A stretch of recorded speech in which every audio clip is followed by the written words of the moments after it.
The following part is a project conducted highly under the surveillance of SM SAINS Dr. JAAFAR. This project is under the novelty of SM SAINS Dr. JAAFAR.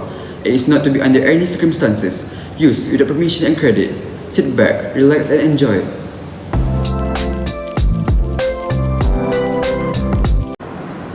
Oh, hey there!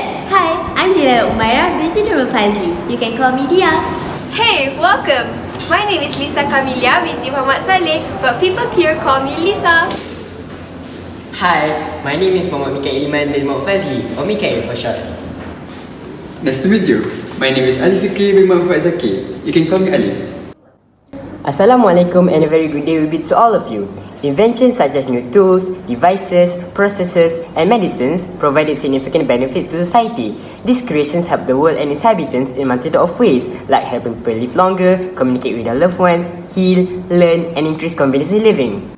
Therefore, it is abundantly clear that inventions are something that should be celebrated and learned in order to solve more problems in the future.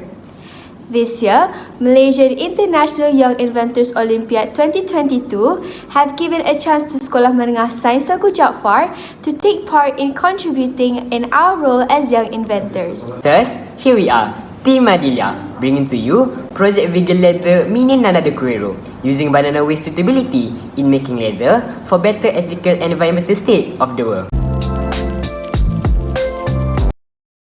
First and foremost, let us look over the main problem statements of this project. Number 1. An enormous number of animals are killed for the skins to produce leather.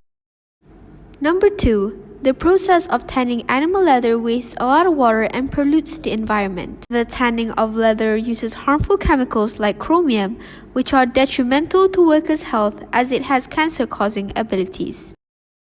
Number 3. Banana peels are one of the most significant waste in Malaysia, and there is no alternative vegan leather made from bananas. Madilia drives with the statement as we believe using this waste will create one of the best versions of vegan leather. We have also used some parameters which are tests used to determine the viability of vegan leather Nana de Cuero. The first test is Thermogravimetric Analysis Test, or TGA. TGA is conducted to measure the weight changes of the banana leather as a function of temperature and time. This is to determine the degradability of our product. The second test conducted is Shore and Hardness Test. This test is to determine the resistance of our banana leather to indentation.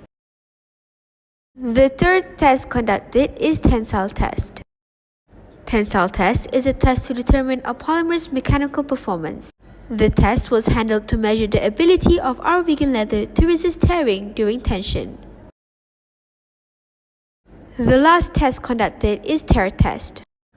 This test is used to measure the amount of force required for a fabric to be propagated through a tear. The test was performed on our banana leather to ensure the quality of our fabric so that it can't be torn easily. Here is the flowchart for process of making the sample. First, 400 grams of bananas and 10 grams of beeswax are weighed.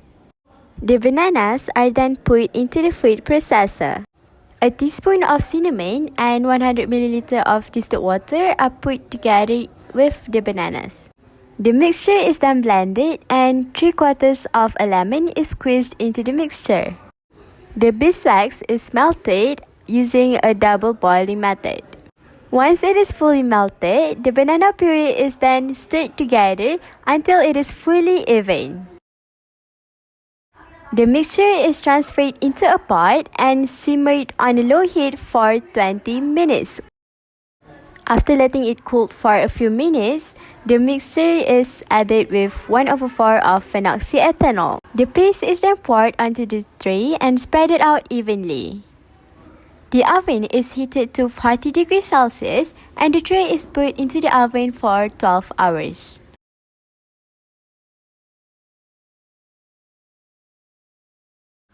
For the first test, TGA, a small cut of the sample is taken and measured the weight of the crucible and sample. Then, the sample is left in the TGA machine at a heating rate of 20 degrees Celsius per minute, and a 20 milliliter nitrogen blast for every other minute for 38 minutes. After 38 minutes, the sample is taken out. The reading of its melting point will be shown in a graph like so. For the tensile and tear, the samples are first cut into two different molds, one for the tensile test and one for the tearing test. The samples will be measured its width, gauge length and thickness using digital micrometer screw gauge, vernier caliper and a ruler. The measurements are recorded in a table like so. Then, the sample is placed on the tensile testing machine. The thickness, width and gauge length of the sample is inserted into the machine. Then, the machine is turned on. The machine starts to pull at a speed of 100 millimeters per minute and will stop until the sample tears. Finally, the data is recorded from the results of the machine. For shore hardness, we use a shore durometer to measure our sample. 5 points of the sample is taken, 0.1, 0.2, 0.3, 0.4, 0.5, and recorded in a table. Then, the measurements are averaged. The average reading is taken as a hardness of the vegan leather.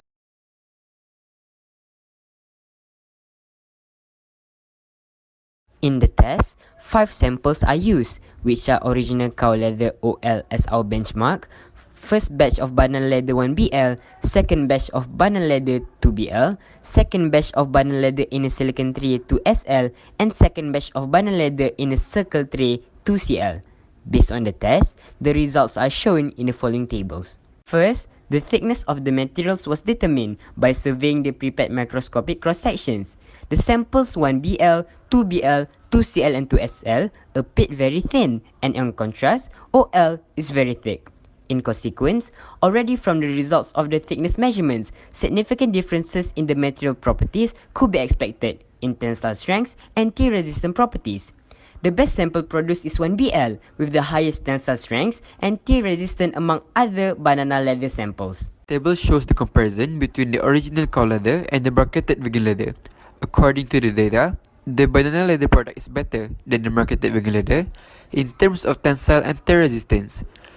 The table shows OL degrades at the highest temperature, 339 degrees Celsius, and the lowest is 2CL, which degrades at 204 degrees Celsius. The result shows that banana leather is softer, easier to degrade, and takes a shorter time to decompose than cow leather as it is more biodegradable. The objective to make environmentally friendly vegan leather is achieved.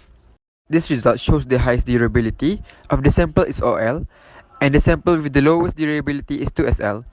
5 points are measured and the average is calculated to get the most accurate measurement. Based on the table, banana leather is softer compared to cow leather and more appealing in terms of appearance and texture. Next is the market value. The end product of this banana leather costs RM2.37 per meter square, which is equivalent to 54 cents of US dollar. The materials used are 20 grams of cinnamon, 43 grams of lemon, 10 grams of beeswax, and 1.23 milliliter of phenolxide ethanol. The usage of household items and banana waste reduces the cost of making this banana leather. Therefore, the leather industry can scale up the production of banana leather to promote the alternative of vegan leather to the community. The huge production of banana leather might help to reduce the amount of wastewater generated and reduce the carbon footprint. In conclusion, our banana leather is more effective and produce better results in terms of mechanical properties and physical properties than the marketed vegan leather, though it is not as durable as the original animal leather. Therefore, we managed to create a new alternative that could replace the marketed vegan leather with a more quality version by using banana waste without negatively impacting the environment. This research could be a relevant indicator of using banana waste for future research to produce eco-friendly leather in the extent to which banana leather could compete with animal leather in the leather industry.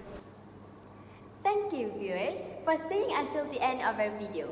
Thank you to Puan Nur AMIRA binti RAMLI for being our guide teacher. Special thanks to our school for cooperating with us throughout this project. And lastly, greatest gratitude we bid to Dr. Fahmi, Dr. Faiza and Encik Aisidin from Unit KL Mindset for all their help, supervision on lab tests and expert advice. This is Tim Medelia from Sekolah Menengah Sains Tuanku JAAFAR, signing out for one last time.